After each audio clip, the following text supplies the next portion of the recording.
Praise the Lord. The best wishes to you and your family members in the name of God. దేవుని నామమునకు మహిమ కలుగును గాక. దేవుని నామం పేరట మీకును మీ కుటుంబ సభ్యులకును శుభాభివందనములు. ఈరోజు దేవుని వాగ్దానము టుడే గాడ్స్ ప్రామిస్.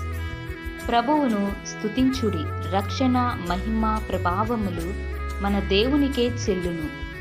ప్రకటన గ్రంథం 19వ అధ్యాయం 1వ వచనం. Praise the Lord.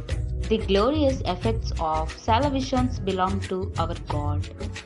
The book of Revelation chapter 19 verses 1. ప్రియమైన సహోదరి సహోదరులారా, మన ప్రభువైన యేసుక్రీస్తును పరలోకంలో దేవదూతలు నిత్యము గాన స్తుతిగానాలతో దేవునిని పరిశుద్ధుడు పరిశుద్ధుడు అని ఆరాధించుచున్నారు. అలాగే మన ముందున్న పితరులను చూడండి, అనగా షడ్రెకు, మెషెకు, అబేద్నెగోలు, దానియేలు, అబ్రహాము, ఇస్సాకు అయినటువంటి వారు దేవుని యందు భయము భక్తి కలిగి ఉండి ఆయనకు లోబడి నిత్యము దేవునిని ఆరాధిస్తున్నారు. వారు ప్రభువుని స్తుతించారు. ఆయన మనకు ఇచ్చిన రక్షణను బట్టి, అద్భుత కార్యములను బట్టి, ఆయనకు మహిమ ప్రభావములు ఘనతను బట్టి ఆయనకు చెల్లించవలసిన స్తుతులను చెల్లించుడి.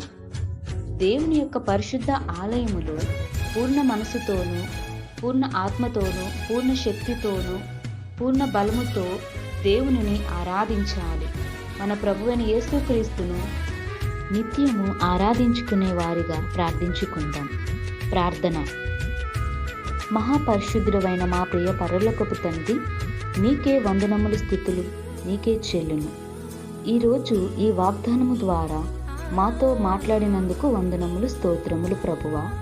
మా పితరుల వలె వారి జీవితాలలో చేసిన అద్భుత కార్యములు, మహత్ కార్యములు మా జీవితాలలో జరిగించండి. మేము మీ యందు భయము భక్తి కలిగి ఉండే వారముగా చేయుము దేవా. మా పాపములను క్షమించి మాకు రక్షణను దయచేయుము తండ్రి. మీ పరిశుద్ధ ఆలయములో మిమ్మును ఆరాధించుకునే పరిశుద్ధతను మాకు దయచేయండి. మిమ్ములను పూర్ణ మనసుతోనూ పూర్ణ ఆత్మతోనూ నిన్ను ఆరాధించుకునే కృపను మాకు దయచేయమని నజరేయుడైన యేసుక్రీస్తు నామములో అడిగి వేడుకొనుచున్నాము తండ్రి. ఆమేన్.